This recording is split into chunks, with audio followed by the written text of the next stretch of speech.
நல்ல பிதாவே. ஆமென். ஹல்லேலூயா. ஆமென். ஹல்லேலூயா.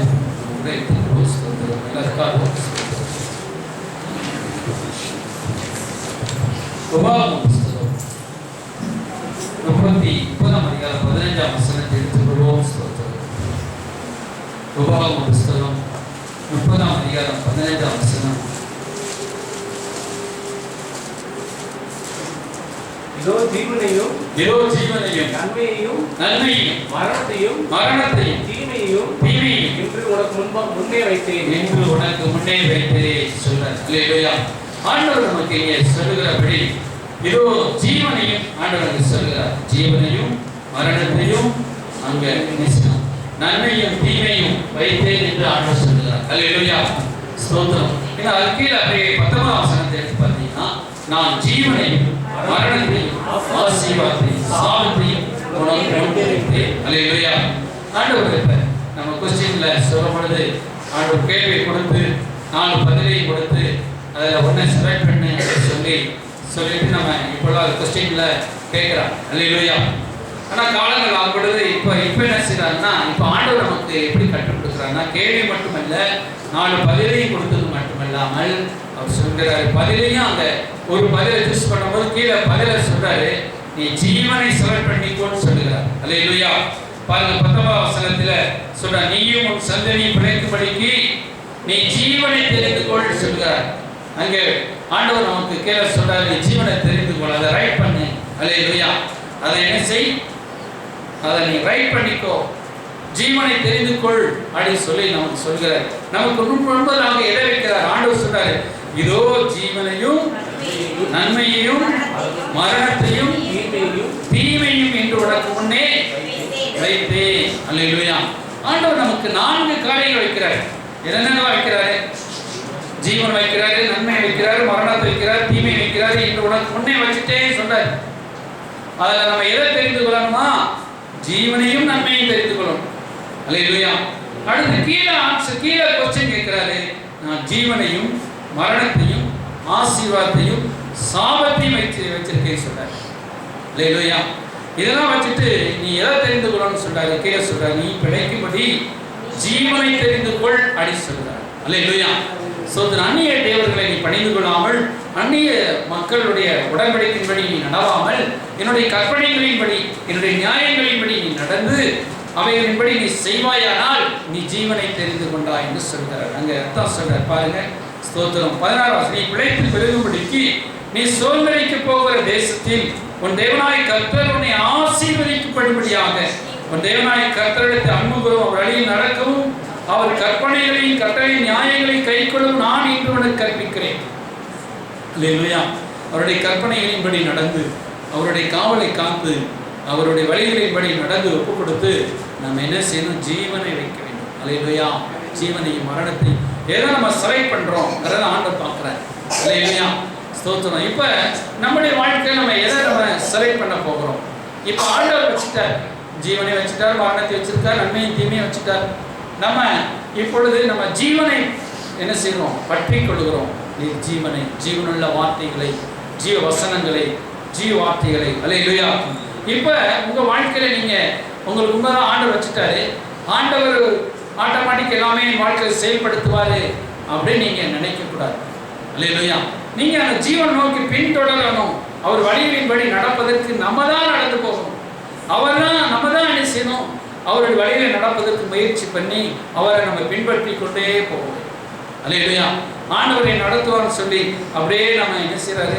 ஒரு பொம்மை போல விட்டு கொடுக்கக்கூடாது. ஆண்டவர் நம்மளை பொம்மை போல நம்மளை படைக்கல. ஆண்டவர் எப்படி படைச்சிருக்காரு? நம்முடைய சுய சித்தத்தை அறிந்து கொள்ளும்படி, நம்முடைய விருப்பத்தின்படி நடத்துவதற்கு. நம்ம ஆண்டவர் வழியில போலான்னா நம்ம போகும்படி, மனசை ஒப்பு கொடுக்கும்படி வச்சிருக்காரு. அல்லேலூயா.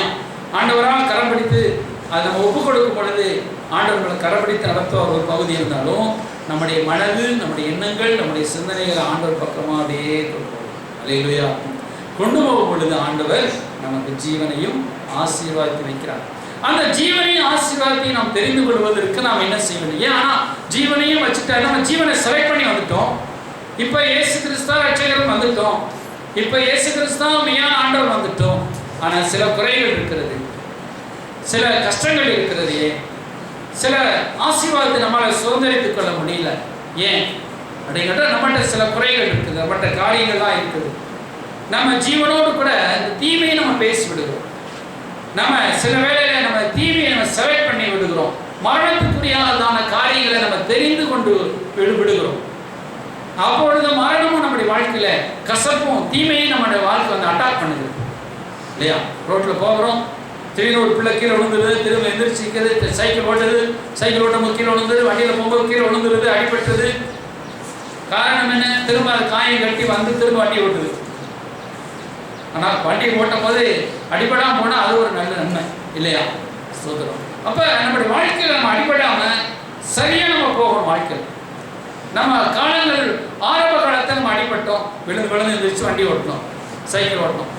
இப்பொழுது நம்ம இப்போ விழுந்து எழுந்திரிச்சோம்னா ரோடெல்லாம் நினைச்சிடும், சரீரத்தை பலத்தை டேமேஜ் ஆகிடும், சரீரமே குற்றும், சீக்கிரம் வாழ்நாள் முடிஞ்சிடும் இல்லையா? அப்போ நம்ம கவனமாக ஓட்டிட்டு போக வேண்டிய வாழ்க்கையினும் வாழ்க்கையை சந்தோஷமாக சமாதானமாக ஆசீர்வாதமாக நம்ம நடத்தி கொண்டு போகணும். அல்லேலூயா. அப்போ அதுக்கு நம்ம என்ன செய்யணும் அப்படின்னு கேட்டால், ஒரு ஆண்டவருடைய வாக்குத்தத்தங்கள்லாம் நமக்கு ஆம் என்றும் ஆமேன் என்றும் இருக்குது இல்லையா? ஸ்தோத்திரம். இப்போ ஆண்டவர் கொடுத்த வாக்குத்தத்தங்களை நம்ம ஆண்டவர் சொல்லிட்டாரு, மனிதனுடைய வார்த்தையில நாவலை வச்சிருக்கேன் சொல்றாரு. நீதிமொழிகள் 18:21 சொல்லும்போது சொல்றாரு, அவனுடைய மனுஷனுடைய ஆசீர்வாதம் எதில் இருக்குது? நீதிமொழிகள் நாவின் அதிகாரத்தில் இருக்கு சொல்றாரு. நாவின் அதிகாரத்தில் சொல்றாரு, மரணமும் ஜீவனும் நாவின் அதிகாரத்தில் இருக்கும், அதில் பிரியப்படுகிறவர்கள் அதில் கனியே பசிப்பார்கள். அல்லேலூயா. நாவல நம்ம என்ன அறிக்கை இடுகிறோம்? கேட்கல எல்லாத்துக்கும் கடைசி வரை கேட்கலாம். நாவல நம்ம என்ன அறிக்கையிடுகிறோம்? ஜீவனை அறிக்கையிடுகிறோமா? நன்மையை அறிக்கையிடுகிறோமா?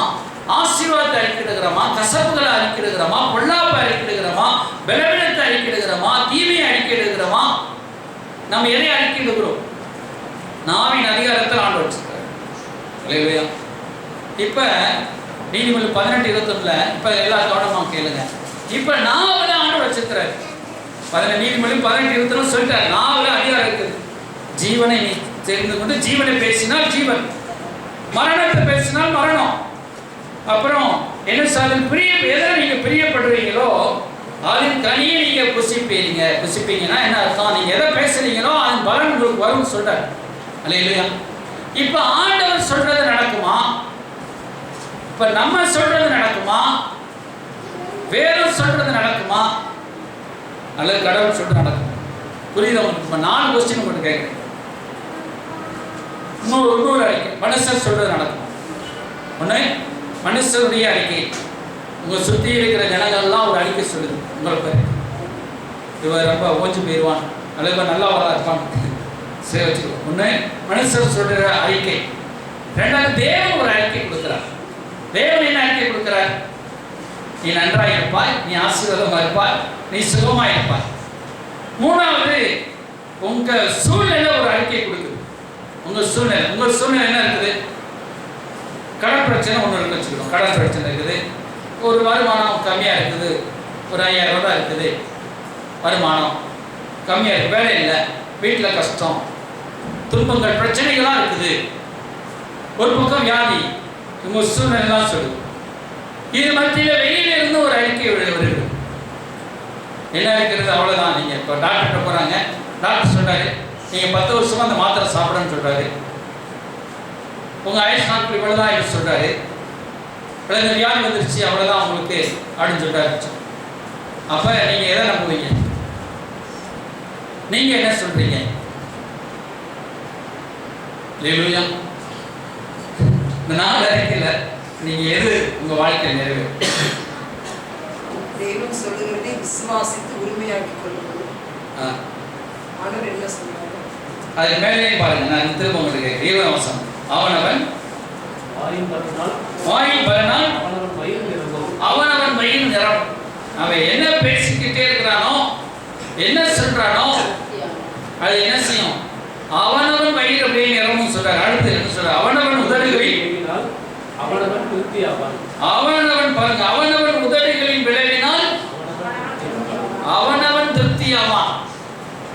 இப்ப நம்ம உதட வச்சு என்னன்னா நம்ம பேசுறோம், இவ்வளவோ நல்ல வார்த்தைகள். ஆண்டு ஆண்டவர் சொன்னார், நல்ல மரம் நல்ல கனிகளை கொடுக்கும், கெட்ட மரம் கெட்ட கனிகளை கொடுக்கும். ஏன் கெட்ட மரம் கெட்ட கனிகளை கொடுக்குது?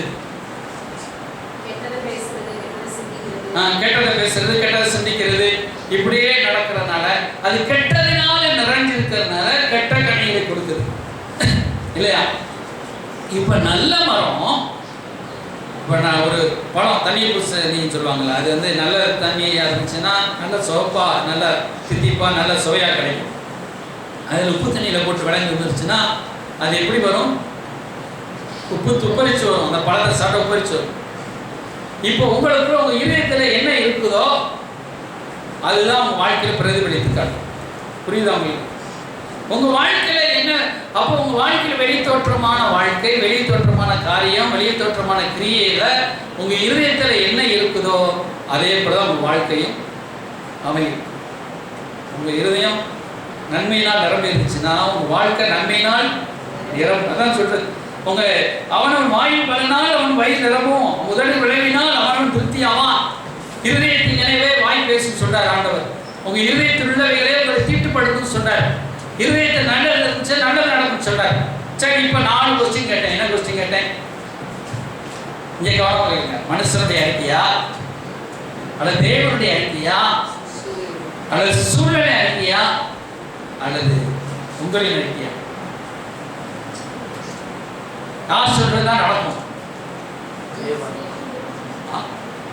பைபிள் சொல்றது நடக்குமா? நீங்க சொல்றது நடக்குமா? அல்லது உங்களை சுத்தி இருக்கிற டாக்டர் அல்லது உங்களை சுத்தி இருக்கிற ஜனங்க சொல்றது நடக்குமா? எது நடக்கும்? வேமா சொல்லுங்க. வசனம் சொல்றபடி நடக்கும். அடுத்து நம்முடைய வாயின் அறிக்கை படிக்கிறீர்கள்.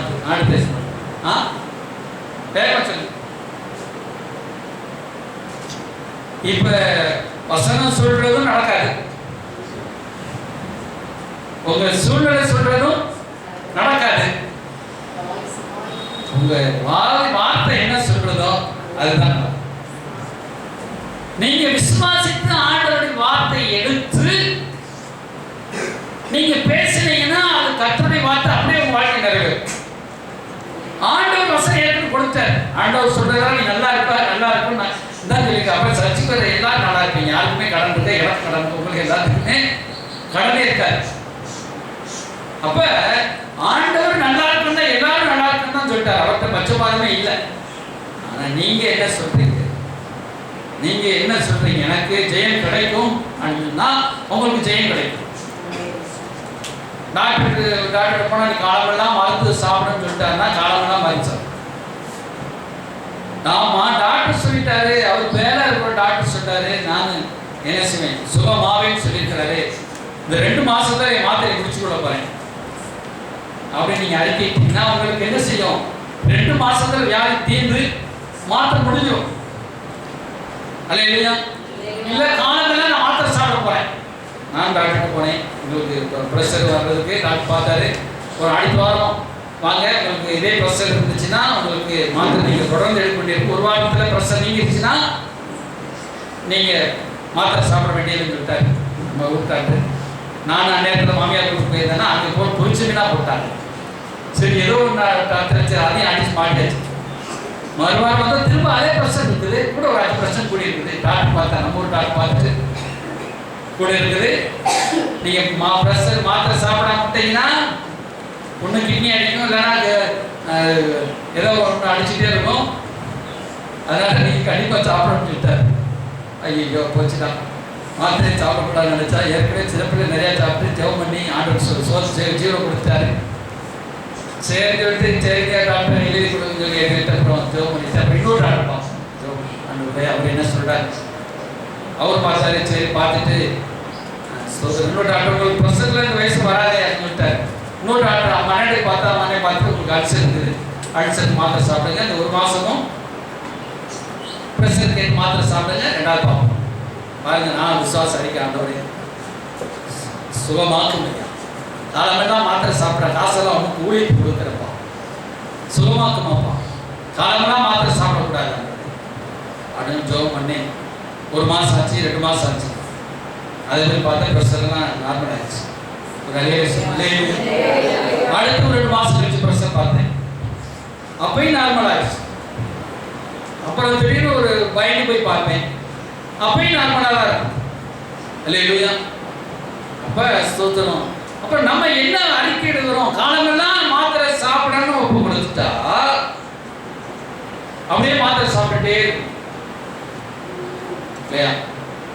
இப்போ உங்க டாக்டர் உங்களுக்கு உடம்புலாம் இதாகி போச்சு, நான் பேக் பெயின் வந்து கிளீனிருச்சு, உடம்பே போச்சு. அப்போ டாக்டர் சொல்லிட்டாரு, ஆனால் இப்போ நான் விசுவாசம் இருக்கேன், ஆண்டவர் என் பலமா இருக்கிறார், கர்த்தர் என் துணையா இருக்கா, நான் நடப்பேன், நான் சைக்கிள் ஓட்டுவேன், நான் என்ன வேலைகளை செய்வேன் சொல்லி அழைக்கிற பொழுது கர்த்தர் திரும்பவா பலனை கொடுத்து ஒரு 7 கிலோமீட்டர் 8 கிலோமீட்டர் 5 கிலோமீட்டர் சைக்கிள் ஓட்டும்படி பலனை கொடுத்தார். அல்லேலூயா, அல்லேலூயா. இப்ப நம்ம என்ன அறிக்கை எடுக்கிறோம்? நம்ம விசுவாசத்துல நம்ம என்ன அறிக்கை எடுக்கிறோம்? நம்ம இந்த காரியத்தை ஜெயிப்பேன்னு சொல்லி நம்ம சொன்னோம்னா ஜெயிப்பீங்க. அல்லேலூயா. நாவின் அதிகாரத்துல வல்லம் இருக்குது, உங்க வாயில வல்லம் இருக்குது, தெரியுமா உங்களுக்கு? நீங்க சொன்னீங்கன்னா அப்படியே நடக்கும்.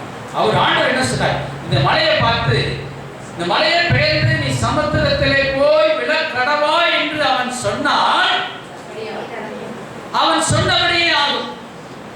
அவன் கையில் எழுதப்பட்டிருக்கு, மத்தேயுல சொல்றார், அவன் சொன்னபடியே. மார்க் சொல்றார், மார்க் 11 பாருங்க, மார்க் 11 சொல்றார், அவன் சொன்னபடியே நடக்கும். அப்ப நம்ம என்ன சொல்றோமோ அதுதான் ஆண்டவர் செய்றார்.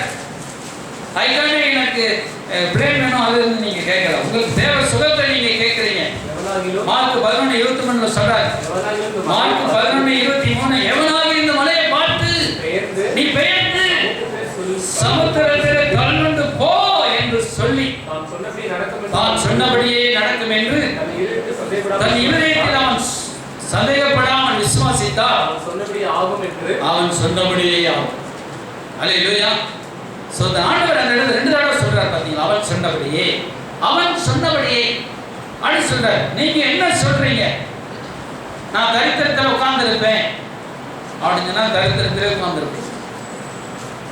என் வாழ்க்கை இப்படிதான் நடக்கும் சொன்னா இப்படியே வண்டி ஓடும். அல்லேலூயா. என் வாழ்க்கை ஆசீர்வாதமா இருக்கும், நான் 4 பேருக்கு நல்லது செய்வேன், நான் ஆயிரங்களுக்கு ஆசீர்வாதம் மாற முடியும், நான் சொல்றது நடக்கும், ஏசப்பா அதை கனம் பண்ணுவாரு, ஏசப்பா அதை செய்வாரு, எனக்கு சுகம் உண்டு, என் கடன் பிரச்சனை தீரும். என் கடன் பிரச்சனையை பார்த்து சொல்லுகிறேன், நீ பெயர்ந்து சமுத்திரத்திலே தள்ளுண்டு போ. அதை எப்படி பாஸ்டர் மாசம் லோனை கட்டினா தான் 10 வருஷம் லோன் போட்டு வச்சிருக்கேன், நான் விசுவாசத்தோட 15 வருஷம் போட்டு வச்சிருக்கேன், அதெல்லாம் ஏசி நாமத்தை கேன்சல் பண்ணுங்க. அல்லேலூயா. ஸ்தோத்திரம். அப்ப நீங்க சொல்லணும், இதெல்லாம் நடக்குமா? இதெல்லாம் நடக்குமா? நடக்கும். அல்லேலூயா. நீங்க சொல்லணும், நீங்க நம்ம வசனத்தை நம்பி படிக்கிறோம், நம்ம நம்முடைய மாத வருமானத்தை நம்பி படிக்கிறோம். மாத வருமானத்தை நம்பி படிச்சீங்கன்னா நீங்க நேரத்தை நீ சாப்பிட முடியாது, அவ்வளவு பிரச்சனை உங்களுக்கு இருக்கு. நீங்க எதை நம்பி படிக்கிறீங்க? உங்களுக்கு வர்ற பணத்தை காணிக்கையோ வச்சு, உங்களுக்கு வர்ற வருமானத்தை வச்சு பார்த்தீங்கன்னா நீங்க படிக்க முடியாது. இப்போ எனக்கு வர வருமானத்தை வச்சு பார்த்தேன்னா நான் படிக்க விசுவாசத்தை படிக்கணும். பல ஆயிரங்களை கர்த்தர் சந்திக்கிறாங்க. அல்லேலூயா. மாதமாக ஒரு புதிய பொருள் வாங்கிட்டு மைக் வாங்கணும், அப்புறம் ஏசி வாங்கணும், போன வருஷம் தச்செல்லாம் 3.5 லட்சம் ரூபாய்க்கு எல்லா வேலையும் முடிஞ்சு. அல்லேலூயா. நிறைய வேலைகள் ஆண்டவர் நமக்கு செய்கிறாரு. அல்லேலூயா. இது ஊழியத்தை மட்டுமல்ல, ஊழியக்காரனுக்கு மட்டும் கிடையாது, விசுவாசிக்கு தான் ஆண்டவர் எழுதி வச்சிருக்கிறார். இங்கே போட்டிருக்காரு, ஊழியக்காரன் சொன்னால் தான் இந்த மழை போகும்னு சொன்னாரா? எவன் விசுவாசிக்கிறானோ அவன் நல்லவனோ கெட்டவனோ, அவன் ஏழையோ பணக்காரனோ, 1ஆம் படிச்சிருக்கானோ 10ஆம் படிச்சிருக்கானோ காலேஜ் படிச்சிருக்கானோ, எவன் சொன்னாலும் அவன் சொன்னபடியே நடக்கும் என்று சொல்றார். அல்லேலூயா. அவன் சொன்னபடி நீங்க கர்த்தரை வார்த்தை எடுத்து வாயில என்ன சொல்றீங்களோ அது அப்படியே நடக்கும். இப்ப நாவல தான் ஆண்டவர் ஜீவன் வச்சிருக்காரு, வசனத்தை வச்சிருக்காரு. வசனத்தை நீங்க சொல்லணும், வார்த்தையை பேசணும். ஆண்டவரே பிரச்சனை நீங்கட்டும், பா என் கடன் பிரச்சனை நீங்கட்டும், என் சூழ்நிலை மாறட்டும், என் வியாதி நீங்கட்டும், என் சாபக்கட்டு நீங்கட்டும், நான் சுகமான நீங்க அறிக்கையிடுகிறேன் அப்படின்னு சொல்லி பேசணும். என் குறுக்கு நல்லா இருக்கும், என் கை நல்லா இருக்கும், என் கால் நல்லா இருக்கும், என் கண்கள் நல்லா இருக்கும், என் வாய் நல்லா இருக்கும், என் இருதயம் நல்லா இருக்கும் அப்படி சொல்லி நீங்க பேசி ஜெபம் பண்ணும் பொழுது கர்த்தர் அங்க அவருடைய வல்லமை பாயும். அவருடைய வார்த்தையை நீங்க எடுத்து பேசுறீங்க. அப்ப உங்களுக்குள்ள அந்த மாற்றக்குள்ள போகிறது, போய் அந்த ஆட்டோமேட்டிக் அதை சுகமாக்குறது. உங்க கிரியையில உங்க பிரச்சனைகளை பார்த்து பேசுறீங்க, உங்க சூழ்நிலையை பார்த்து பேசுறீங்க, அது அப்படியே நடக்கும். அல்லேலூயா. அப்ப நீங்க சூழ்நிலை பக்கத்தில் இருக்கிற மனுஷன் சொல்றது ஒரு பக்கம், சூழ்நிலை தான் சொல்லும், அப்படியே உங்களை சோர்ந்து போய் போயிடும். சூழ்நிலை சொல்லிடும், அவ்வளவுதான் நீ அப்படின்னு சொல்லு. சூழ்நிலை சொல்லும், நீ அவ்வளவு எழுந்திருக்க முடியாது, நீ இப்படியே நடந்துட்டு இப்படியே காலமெல்லாம் கடந்துட்டு இப்படியே பெய்யுது. உங்க இருதயத்தின் வாஞ்சை, நீங்கள் இருதயத்தில் ஆண்டவருக்காக வாழணும்னு நினைக்கிற காரியம், ஆண்டவருக்காக ஓடணும்னு நினைச்சிருக்கிற காரியம், ஆண்டவருக்காக செய்யணும் வச்சிருக்கிற காரியம், ஆண்டவருக்காக கொடுக்கணும் வச்சிருக்கிற காரியம், நீங்க ஒண்ணுமே கொடுக்க முடியாது. இப்ப என் கையை எடுத்தீங்கன்னா என் கை தரித்திரமான கையை அழைச்சு கொடுக்க முடியுமா? நான் ஊழியத்துக்கு கொடுக்கணும், ஆண்டவரை எனக்கு 10,000 கொடுக்கணும், 1 லட்ச ரூபா கொடுக்கணும் ஆண்டு ஊழியத்துக்கு. ஆண்டவரை ஊழியத்தை தாங்கணும், 1000 பேருக்கு பிரசங்கம் பண்ணணும், 1000 பேரோட சபையை கட்டணும். அல்லேலூயா. செய்தி 10,000 பேர் 1 லட்சம் பேருக்கு கொடுக்கணும் அப்படின்னு நான் விருப்பப்படணும். கர்த்தருடைய ஊழியத்தை நிறைவேற்றணும் நான் நினைச்சு, நான் பேசி, நான் அறிக்கையிடும் பொழுது கர்த்தர் அங்க அற்புதத்தை செய்கிறார், கர்த்தர் அங்க அதிசயத்தை செய்கிறார். அல்லேலூயா. ஸ்தோத்திரத்தை கொடுக்கும்படி நிறைவேற்றுகிறார். அல்லேலூயா. அப்ப நம்ம விசுவாசிக்கணும், கர்த்தரை விசுவாசித்து கர்த்தரை ஏற்றுக்கொண்டு அவருடைய வார்த்தையை அபியாசப்படுத்தி அதை அப்படியே நம்பி கிரியேஷன். அல்லேலூயா. இப்ப நமக்கு வருகிற சோதனை பிரச்சனைகள் பாருங்க. சாப்பாட்டுக்கு ஒரு 100 ரூபாய் இல்லைன்னா, ஒரு 500 ரூபாய் இல்லைன்னா அந்த சோதனை நீங்க சாப்பாட்டுக்கு வேலைப்பா இல்லையா? உங்களுக்கு எனக்கே சொல்றேன், கையில பாஸ் இல்லை. சில மாசம் கடைசி 15ஆம் தேதிக்கு மேல அப்படியே வண்டி இருக்க வச்சு ஓட்டு ஓட்டு ஓட்டு ஓட்டு ஆண்டவர் சொல்றாரு, உன் கவனிச்சியை நிரம்பும், நீ ஆசீர்வாதமா இருப்ப, உன் துக்கம் சந்தோஷம் மாறும், உன் வருமானத்தை நீ நம்பி படைக்காத, விசுவாசித்து படைக்குன்னு சொல்ற. அல்லேலூயா. விசுவாசி அங்கிருந்து கொஞ்சம் வரும் நடக்கும். முதலாளிட்ட இருந்து வரும், கம்பெனில இருந்து அவ்வளவுதான் கொடுத்தாங்க, கவர்மெண்ட்ல இருந்து அவ்வளவுதான் கொடுத்தாங்க, அல்லது யாரோ சர்ச்சையில் இருக்கிறவங்க கொடுத்தாங்க அப்படின்னு. எப்போதுமே கை யாரை நோக்கி இருக்கணும்? உன்னதத்தை நோக்கி, உன்னதத்தை நோக்கி. அல்லேலூயா. உன்னதமானவரை நோக்கி பார்க்கணும். அதான் நம்ம பிள்ளைகளுக்கு கற்றுக் கொடுக்கணும், மேலே நோக்கி பாருப்பா, அப்பா நீ அங்கே பார்க்கணும், மேலே வந்து ஆண்டுக்கு ஜெபம் பண்ணு. சின்ன பிள்ளை ஜெபம் பண்ணா ஆண்டு பீஸ் சந்திப்பாரு, அப்பா அம்மா ஜெபம் பண்ணாலும் பீஸ் சந்திப்பாங்கல்ல. அல்லேலூயா. நீங்க அம்மா அப்பா சின்ன பிள்ளை ஜெபம் பண்ணாலும் ஏசப்பா கேட்டு உங்களுக்கு படிப்புக்குரிய தேவைகளை சந்திப்பாரு, உங்க வீட்டில் ஆசீர்வாதம் தருவாரு. உங்களுக்கு சைக்கிள் கேட்டா சைக்கிள் தர மாட்டாரா ஆண்டவர்? கார் கேட்டா கார் தர மாட்டாரா? நல்ல சாப்பாடு கேட்டா சாப்பாடு தர மாட்டாரா? ஆண்டவர் இதெல்லாம் நிச்சயம் ஆண்டவர் சந்திப்பார். அல்லேலூயா. நல்ல வீடு கேட்டா வீடு தர மாட்டாரா? ஆண்டவர் அதை எல்லாம் கொடுக்கும். அல்லேலூயா. நம்ம எதை அறிக்கை எடுக்கிறோம்? ஐயா அந்த நம்ம இதுல நீதிமொழிகளை பார்த்தோம், வாயில வச்சிருக்கிற வார்த்தையை வாயில வச்சு நீங்க அறிக்கையிடணும் சொல்றாரு. அறிக்கையிடும் பொழுது அப்படியே நடக்கும் என்று சொல்லுகிறார். அல்லேலூயா. இன்னும் பாருங்க, நாம் அறிக்கை பண்ணுகிற பிரதான போனவா நம்ம தியானிச்சோம், நம்ம ப்ரொஃபஷனல் மனிதராக நம்ம என்ன செய்யறோம்? விசுவாசிக்கிறாங்க, நம்ம ப்ரொஃபஷனல் அறிக்கையிடுறோம். அப்ப எபிரேயர் புஸ்தகம் 3ஆம் அதிகாரம் 1ஆம் வசனம் சொல்லும் பொழுது அது சொல்றாரு, நம்ம அறிக்கை பண்ணுகிற பிரதான ஆசாரியர் அவரும், நம்ம யார் அறிக்கை பண்ணுகிறோம்? இயேசு அறிக்கை பண்ணுறோம். இந்த அறிக்கை என்ற மீனிங்க்கு சொல்லப்படுது ப்ரொஃபஷனல் சொல்லி ஒரு இங்கிலீஷ் பைபிளில் போடப்பட்டது. அந்த ப்ரொஃபஷனலுக்கு நான் அர்த்தம் சொல்லியிருந்தேன், என்னன்னா அது ஒரு முற்றிலுமா அந்த வேலையை சார்ந்து இருக்கிறவங்க. இப்போ டெய்லர்னா டெய்லர் வேலையை பார்த்துக்கிட்டே அவர் படம் போடுது, பாடகர்னா பாட்டு வேலையை பார்த்துட்டே அவர் பாட்டு பாடிக்கிட்டே இருக்கிறாரு. அது மூலமா அவருக்கு வேற வேலை செஞ்சுட்டு இருந்த ஒரு பாடலே இருக்கிறார். அல்லேலூயா. இப்ப நம்முடைய வாழ்க்கையை நம்ம அறிக்கை எடுக்கிறோம், இயேசு அறிக்கை எடுக்கிறோம். அல்லேலூயா.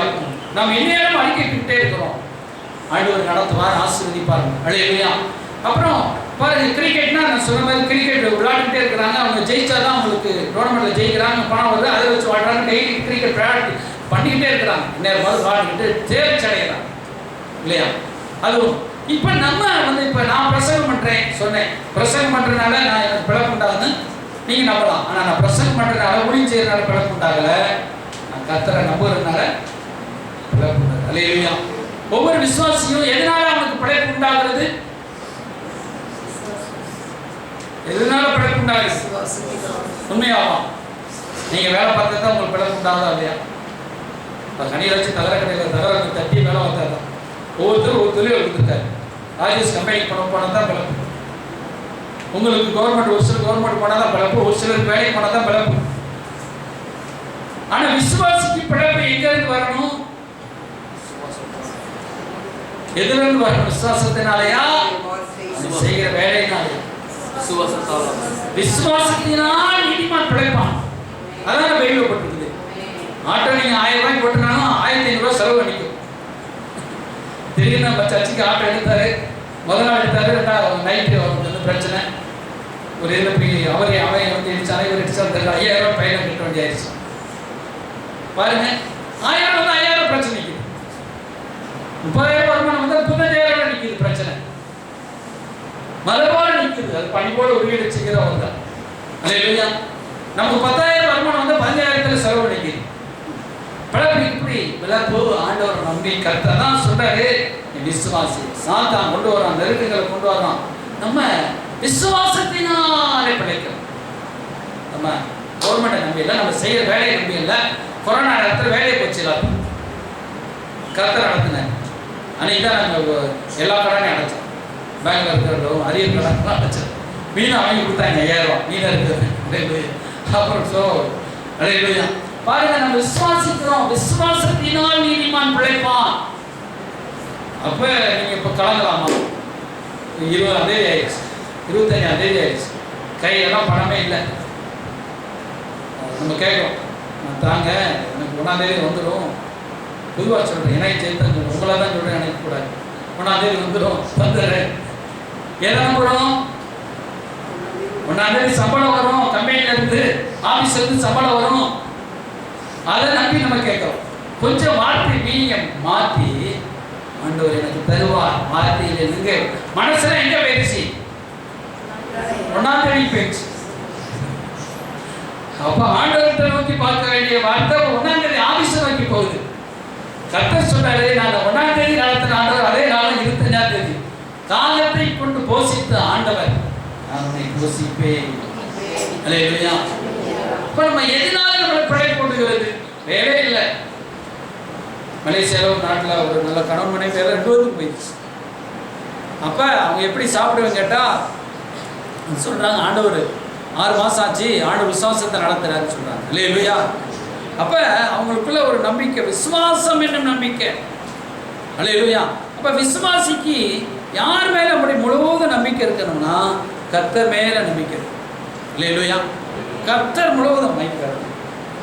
அப்போ கர்த்தர் மேலே உங்களுக்கு நம்பிக்கை இருக்கும். அல்லேலூயா. விசுவாசத்தினால தான் நமக்கு பிழைப்பு. தினந்தோறும் விசுவாசிக்கணும். 25ஆம் தேதி மட்டும் கிடையாது, 1ஆம் தேதி மட்டும் கிடையாது, நம்ம எல்லா நாளும். அல்லேலூயா. எல்லா நாளும் ஆண்டவர் விசுவாசிக்க விசுவாசிக்க கர்த்தர் நேசிப்பாரு. அல்லேலூயா. நடந்த பாருங்க, அதுல சொல்ற விசுவாசத்தினால எப்படி அவர் சொல்றாரு பாருங்க. ரோமர் புத்தகத்தை எடுத்துக்கொள்ளுங்க. விசுவாசிக்கிற எவனோ அவன் வெட்கப்பட்டு போவதில்லை. ரோமர் 10ஆம் அதிகாரம் 9ஆம் வசனம். என்னவென்றால் கர்த்தராகிய இயேசுவை நீ வாயினாலே அறிக்கையிட்டு தேவன் அவரை மரித்தோரிலிருந்து எழுப்பினார் என்று இருதயத்திலே விசுவாசித்தார். இப்ப விசுவாசத்தை எங்க கேட்கிறார் ஆண்டவர்? உன் இருதயத்திலே விசுவாசித்தார். அதை வச்சு இப்ப ஆண்டவர் சொல்றாரு, நீதி உண்டாக இருதயத்திலே 10ல இருதயத்தில் விசுவாசித்தால் ரட்சிப்பின் உண்டாக வாயினால். அப்ப நீங்க எதை விசுவாசிக்கிறீங்களோ, என்ன விசுவாசிங்க அது அப்படியே நடக்கும். இல்லையா? நீங்க என்ன விசுவாசித்தீங்களோ ஆண்டவர்கிட்ட ஒரு விசுவாசிக்கும் பொழுது எதை விசுவாசிக்கிறோம்? இல்லையா? பாருங்க, ஒரு அம்மா விசுவாசித்தோம். குளிச்சு ஒரு மழை நிற்குது, அந்த மழை பெய்யுது போகட்டும், ஆண்டவரை சுற்றி சுற்றி கடைக்கு போயிட்டு இருக்கிறேன், சர்ச்சுக்கு போயிட்டு இருக்கிறேன், எப்படியா அந்த மழை போட்டோம். பாருங்க, அந்த அம்மா ஜோம் பண்ணது, ஜோம் பண்ணி விசுவாசிச்சு ஒரு சில நாள் ஆச்சு, 1 மாதம் ஆச்சு. கடைசியில் பாருங்க, ஒரு மெயின் ரோடு அந்த வழியாக வருது, பைபாஸ் வருது, ரோடெல்லாம் சரிப்படுது. அந்த மலையை தகர்த்து பள்ளத்தில் கொண்டு போய் அந்த மலையை தகர்த்த எல்லாத்தையும் கொண்டு போட்டாங்க. இப்போ சமமாயிடுச்சு. அல்லேலூயா. அப்ப நீங்க விசுவாசிக்கிற இந்த பிரச்சனை என்னை விட்டு நீங்கும். கர்த்தர் ஒரு அற்புதத்தை செய்வார். விசுவாசித்தீங்கன்னா அது அப்படியே நடக்கும். நீதி உண்டாக இதயத்தில் விசுவாசிக்கப்படும். 11ஆம் வசனம் சொல்றாரு, அவரை விசுவாசிக்கிறவன் எவனோ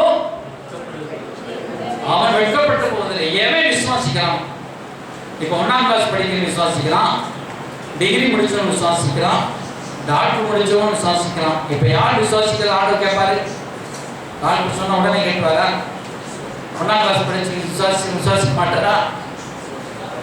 இல்லையா? டாக்டர் கூட ஏன் எதுக்குன்னு சண்டை கேட்பாரு. இந்த 1ஆம் கிளாஸ் படிச்சிருக்கான் பார்த்தீங்கன்னா, அவன் ஒன்றுமே தெரியாதுன்னா அவன் அப்படியே நம்புவான். இல்லையா? அப்ப கர்த்தர் பாருங்க, உங்க இருதயத்தை தான் பார்க்கறத தவிர நீங்க படிச்சிருக்க படிப்பையோ உங்க காலத்தையோ நேரத்தையோ அல்லது நீங்க கருப்பா சிவப்பா பணக்காரோ பணம் இல்லையோ உங்க குடும்பம் ஏழ்மையோ உங்கள்கிட்ட என்ன இருக்கோ எதுவுமே ஆண்டவர் எதிர்பார்க்கறதில்ல. நீங்க விசுவாசிக்கிறீங்களா? எவன் விசுவாசிக்கிறான்? எந்த ஜாதியில விசுவாசிக்கிறான்னு பார்க்கிறேன். இந்த ஜாதி விசுவாசத்தான், அந்த ஜாதி விசுவாசத்தான், அவங்க விசுவாசத்தை இவங்க விசுவாசத்தை தான் செய்வேங்கிறது ஆண்டவர்கிட்ட கிடையாது. எவன் விசுவாசிக்கிறானோ அவன் வெட்கப்பட்டு போவதில்லை. இந்த ஜாதி விசுவாசத்தா என்ன, எவன் விசுவாசத்தா என்ன, பெரிய ஆள் விசுவாசத்தா தான், மாஸ் விசுவாசத்தா தான் நடக்கும் கிடையாது, அப்பா விசுவாசத்தா நடக்கும் கிடையாது, சின்ன பிள்ளை விசுவாசத்தா கூட அப்படியே நடக்கும். நம்புறீங்களா? நம்புறீங்களா? அதை நம்பணும் நீங்க. ஆண்டவரே நான் விசுவாசிக்கிறேன்ப்பா. ஆபிரகாமுடைய விசுவாசத்தை பாத்தீங்களா? அவன் சரீரமா செத்து போயிடுச்சு, சாராளுடைய கற்பமும் செத்து போயிடுச்சு. ஆனா அவன் விசுவாசத்துல பலவீனமா இல்ல, ஒண்ணுமே இல்ல. அதே மாதிரி ஒண்ணு போச்சு, எல்லாம் போச்சு, இருந்ததெல்லாம் போச்சு, பலவீனமாயிடுச்சு. இப்போ சொல்றீங்க, நீங்க லேட்டா வந்து சொல்றீங்க, டூ லேட். ஆண்டவரே நீங்க லேட்டா வந்துருக்கீங்க. இதே ஒரு 45 வயசுல வந்திருந்தீங்கன்னா, ஒரு 50 வயசுல வந்திருந்தீங்கன்னா, நான் நீங்க சொல்றது அப்படியே கேட்டு விசுவாசிப்பேன். நான் இப்போ வயசாகி சரீரமா செத்து போயிடுச்சு. அதை சொல்ல ஆண்டவர் விசுவாசம் தான். எந்த வயசானாலும் சரி, எந்த காலமானாலும் சரி, எந்த நேரமானாலும் சரி, எப்படிப்பட்ட காரியமானாலும் சரி, அப்படி விசுவாசித்தான். பாருங்க, அவன் சொன்ன விசுவாசித்தபடி ஆண்டவர் பெருக்கத்தை கட்டளையிட்டார். அல்லேலூயா. அவன் சொன்னபடி விசுவாசித்தான், அவன் கிரியை செய்தான். அப்படியே விசுவாசத்தை வல்லவனாக மாறினான். கர்த்தர் அதை அப்படியே நம்மளார் பாருங்க, நாமளும் அப்படியே விசுவாசிக்கும் பொழுது கர்த்தர் அப்படியே செய்வான். அல்லேலூயா. நம்முடைய வாழ்க்கையே விசுவாசம் தான். நம் விசுவாசம் ரட்சிப்புக்கு மட்டும் கிடையாது. நம்ம அதை கேட்டுட்டு படிக்கிறோம், ரட்சிக்கப்பட விசுவாசிக்க ரட்சிக்கப்பட. அது ஆரம்ப காலம். ஆண்டவர் சொன்னார், விசுவாசமில்லாத சந்ததியே நான் எந்த மட்டும் உங்களோட கூட இருப்பேன். நீயே கடலை அகற்றி இருக்கலாம் சொன்னார். நீயே கடலை அகற்றி இருக்கலாம், நீங்களே இந்த காற்றின் கடலை அகற்றி சமமாக்கிருக்கலாம். நான் சொன்னாதான் கிடையாது, நீங்க சொன்னாலும் காற்றும் கடலும் அமைதலா இருக்கும் என்று சொன்னார். அப்ப சொன்னவர் சொன்னபடி நடக்க என்று நம்ம பார்க்கறது. இல்லையா? இப்ப நம்ம அந்த விசுவாசத்துல நம்ம அப்படியே செய்வோம். என் வாழ்க்கையை கட்டுவார், என் நிலைமை மாற்றுவார், என் வியாதியை அப்படியே மாற்றுவார், என் சூழ்நிலை அப்படியே மாற்றுவார். சூழ்நிலை கண்டு சூழ்நிலை கேட்டு படி ஓடுகிற ஓட்டம் தான் கிறிஸ்தவ வாழ்க்கை. இல்லையா? சூழ்நிலை இருக்கு போது அப்படியே சூழ்நிலை படி அப்படியே ஓடுகிற ஓட்டம் தான். சூழ்நிலைக்கு எதிர்த்தாப்புல பேசி நம்ம பிரயாணம் பண்ண வேண்டிய தூரம் எங்க இருக்குது, நம்ம செல்ல வேண்டிய இடம் எங்க இருக்குது, நம்ம எப்படி இருக்க விரும்புறோம்.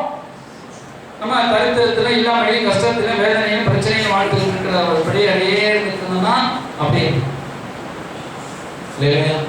நம்முடைய விசுவாசம் நாளுக்கு நாள் இன்க்ரீஸ் ஆகும். உங்க விசுவாசம் பெருகிறபடினா, உங்களுடைய அன்பு அதிகரிக்கிறபடினா, நான் உங்களுக்கு எழுதுகிறேன் போல் சொல்றாரு. விசுவாசம் அப்படியே பெருகும். நாளுக்கு நாள் விசுவாசமானது ஃபைட் இஸ் இன்க்ரீஸ். அது அப்படியே பெருகிக்கிட்டே இருக்கும் விசுவாசம். இல்லையா? அப்படி பெருகும் பொழுது கர்த்தர் அப்படியே அற்புதத்தை செய்வார். இல்லையா?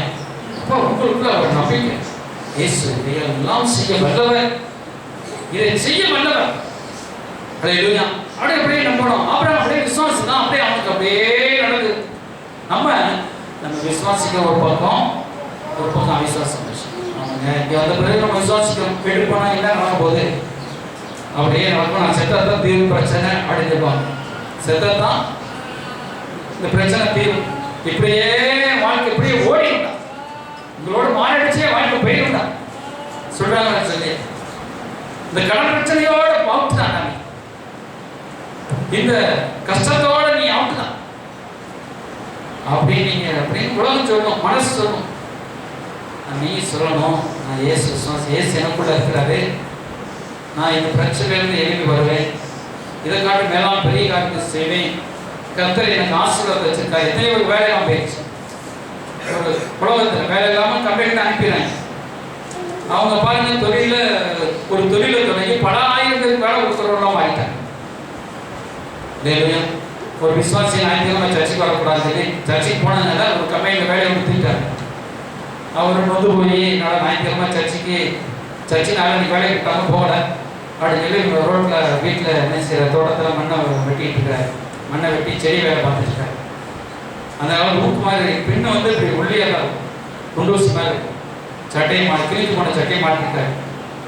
குடிஞ்சு இதை வெட்டால் வந்து திரும்ப குத்திடுச்சு. இவ்வளவு நீளமான ஊசி. அதனால தான் ஊசி குத்தன நெஞ்சில் வேலை குத்தி ரத்தம் வந்துச்சு. பாருங்க, ஐயோ சொல்லி ரத்தத்தை உடைக்கிற மனை வருது, ஐயோ வேலையும் போச்சு, இதில் ஒரு நெஞ்சில் ஒரு ஊசி குத்திருச்சு அப்படின்னு சொல்லி ரொம்ப வேதனைப்பட்டார். அப்போதான் அவருக்கு அந்த ஊசி எடுத்து பார்த்தாரா, ஆண்டவர் விவசாயம் கொடுத்தாரா, இது எல்லா நெஞ்சிலையும் குத்துதில்ல, இது எல்லாம் ஒரு கண்டுபிடிக்கூடாதா. அப்போதான் அந்த ஊசியை நேரம் அந்த ஊசியை வளைச்சி ஊக்கா மாற்றி அந்த பிஸ்னஸ் பண்ணுவோம் அப்படின்னு ஐடியா வந்துச்சு. புரியும். உடனே ஊக்கு தொழிற்சாலை கொஞ்சமாக டெவலப் பண்ணார். ஊக்கு தொழிற்சாலை அப்போ தான் உருவாக்குனார். நம்ம சட்டையை மாற்றப்பட ஊக்கு அது தெரியுறவங்களுக்கு அந்த ஊக்கை பற்றி தான் பேசுகிறேன். இந்த குண்டூசியை நீளமாக இருந்த ஊசியை ஊக்கா மாற்றுறார். யாருக்கு ஐடியா கொடுத்தது? கர்த்தர். வேலையிலேருந்து சொல்லி விட்டு வச்சுட்டாங்க. வேலை ஞாயிற்றுக்கிழமை சர்ச்சைக்கு போயிட்டு வந்தேன், நீ சர்ச்சைக்கு வீட்டுக்கே போனீங்க அனுப்பிட்டாங்க. இப்போ வந்து அந்த ஊசியாக இருந்ததை ஊக்கா மாற்றி கம்பெனி ஆரம்பிக்கிற ஒழுது ஆண்டவர் ஆசிரியருக்கு அவர் பெருமை உயர்த்தி.